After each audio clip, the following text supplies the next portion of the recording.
Hey LeGrand Alive, this is your weekly Newsish Roundup brought to you by Grand Ron Hospital, Marketplace Family Foods, Northwest Furniture and Mattress, Valley Realty, and Direct Music Source. So here's a little look into the behind the scenes of the writing process. So, true fact, writers rarely ever feel like writing when they sit down. When I started writing this week's script, I wasn't really in the mood to write, but I still did, and out came the script. One of the tricks of getting into the mood is to just, well, write down how much you don't want to write, like I did here.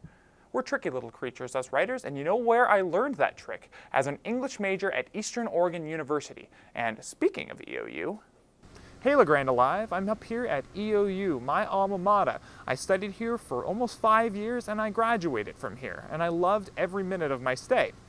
And so when I found out that EOU was having financial problems and might become a part of OSU, or ultimately just might not be the same the way that it was in the past, I was really disappointed. So I decided that I would start digging a little bit and get the scoop about what's really going on with EOU finances. So when Eastern Oregon University got into financial trouble, there were likely a number of factors that contributed to that. We had just gone through the recession as a country.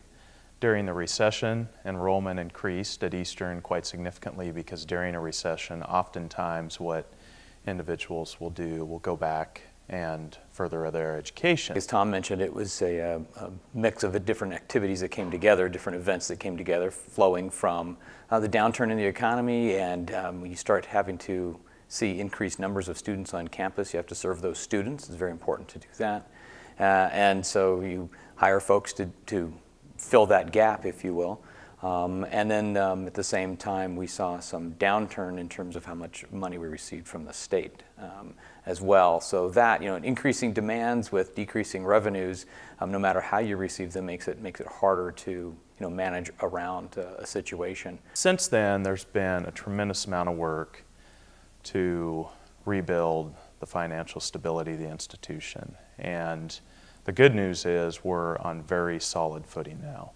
Over the course of the last 2 years, we went from being in the red as an institution to having a fund balance in excess of 10%. When an institution is around 10% fund balance, it's considered to be financially healthy. Additionally, we've really focused on revitalizing energy on campus. It's an exciting time actually for campus. I was just walking this morning and ran into a neighbor of mine, and she commented to me about the buzz on campus, about how much there's so much energy on campus, and there's students everywhere.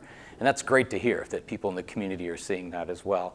We have increased retention rates because we're really focused on trying to work with those students, particularly not only if they're here, but as they're staying here. So as a sophomore, hey, how's it going? Can we do anything to help you? Are you getting the classes you needed? And then we're making those adjustments to help keep those students here and graduating on time. We really wanted to focus on the basics. There are attributes about EOU that we know we can leverage. It's that authentic relationship that students develop with their faculty. It's the care factor that you experience as soon as you walk on this campus.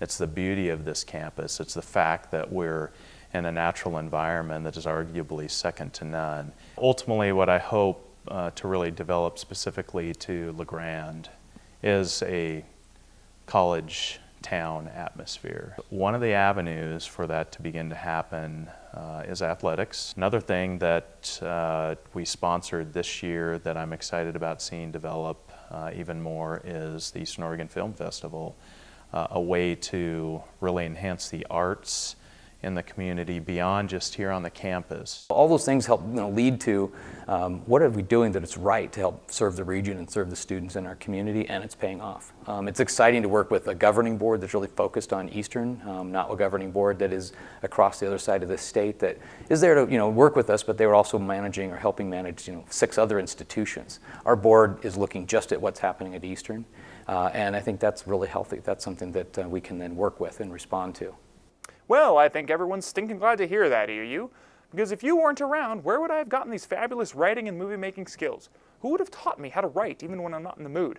Who would have systematically deconstructed my pre-undergraduate belief system, leaving me dazed and confused in the wake of postmodern nihilism?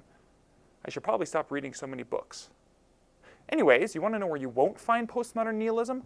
Local politics. And over the last couple weeks, we've gotten interviews with both candidates for LeGrand Mayor and Union County Commissioners, including Mark Davidson, Donna Beveridge, Steve Clements, and John Bozarth. Now, I've urged this before. Go watch these interviews. Having an informed vote is very important, and you can begin to get informed about local politics and the personalities behind the politics by watching some of the interviews on legrandalive.tv. Another thing that can help you get informed, next week we're going to have a feature on ballot number 97. We also have several live debates we streamed on LeGrand Alive that featured not only the LeGrand mayoral and county commissioner candidates, but also politicians from Elgin, Union, and North Powder races. These and more can all be found on legrandalive.tv. So, what's going on in the Valley this week? Well, this week, I'm just going to talk about one event because I'm really excited about it. Bram Stoker's Dracula is coming to LeGrand. Now, if you haven't ever read the Bram Stoker's Dracula, the book, this isn't your pasty white sparkle cream creature meets bad actress and falls in love vampire story. It's also not your horribly overdone gore fest with sharp pointy teeth ripping people to shreds. Instead, it's a deeply intellectual mind-bender and psychological thriller. This Dracula won't kill you with lots of CG and effects. No, instead, he'll slowly drain your life force over the course of years, absorbing your vitality to regain his youth, as he's done countless times over the ages. No traces left behind except the 2 tiny red spots on your neck. Spots the doctor will look at and dismiss as bug bites or pimples or some other unimportant detail in regards to your lethargic ennui. And then Dracula won't just do it to you. He'll do it to all of your family's female members too, until the entire family is driven insane by the tension and everyone in the village thinks you're a bunch of crazy sangurophobes that have gone off the deep end in the proverbial blood pool. Anyways, all that's being said, it's really good. You should go and see it. It's at the Liberty Theater, October 28th, 29th, and 31st, and November 4th and 5th. Shows are at 7 o'clock and 10:30 p.m.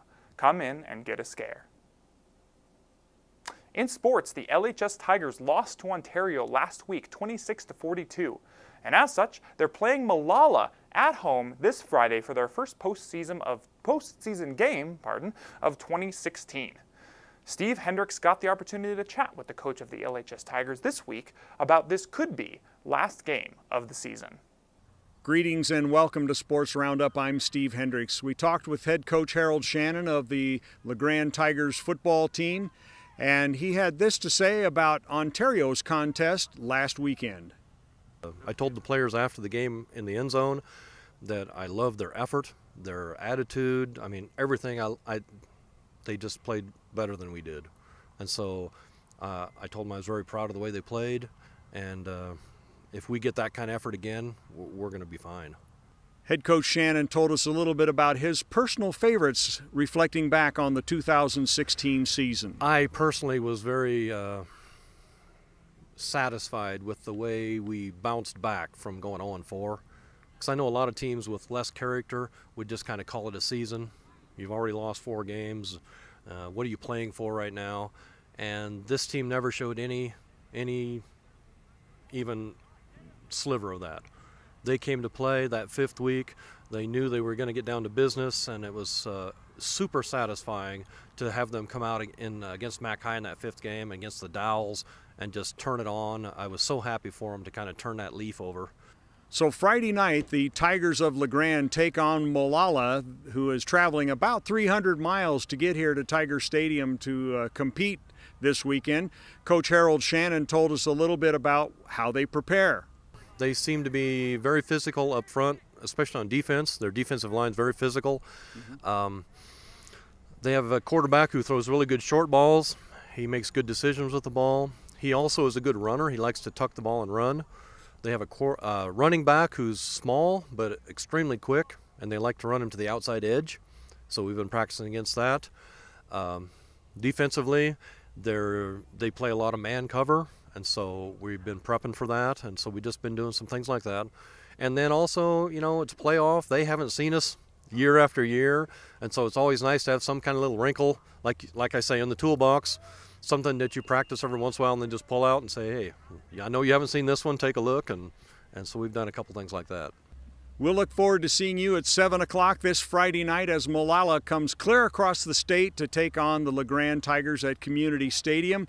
We'll be broadcasting that game live right here on LeGrand Alive TV. See you then. And now, here's your EOU athletics. But I'm going to shut up and let the real experts talk. Here's Evan and Chris for your EOU athletics and Around the Mountain in 90 seconds.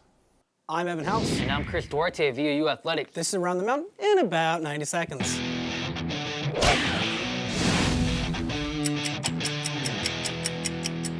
The EOU football team collected another top 25 victory on homecoming weekend, taking down number 21 Montana Western 21-13. Alfred Gross rushed for 141 yards, only on 15 carries, while EOU's defense held the Bulldogs to only 37 rushing yards. The Mountaineer volleyball team collected victories over Winter Pacific and Multnomah in Portland last week to improve to 23-2 overall and 16-1 in CCC play. EOU returns to Quinn Coliseum this weekend for games against Southern Oregon and Oregon Tech. The EOU men's soccer team picked up a critical 1-0 victory over Northwest Christian on Saturday, while the women suffered a double overtime heartbreaker to the Beacons in Springfield. The EOU men's basketball team's annual Quinn Classic is scheduled for October 28th through the 29th here in the Grand. The Mountaineers kick off the 2016-17 campaign on Friday at 3:30 p.m. against Bethesda. That's the latest news in EOU Athletics. Stay tuned next week as we take you around the mountain in about 90 seconds. For more information, visit us at www.eousports.com.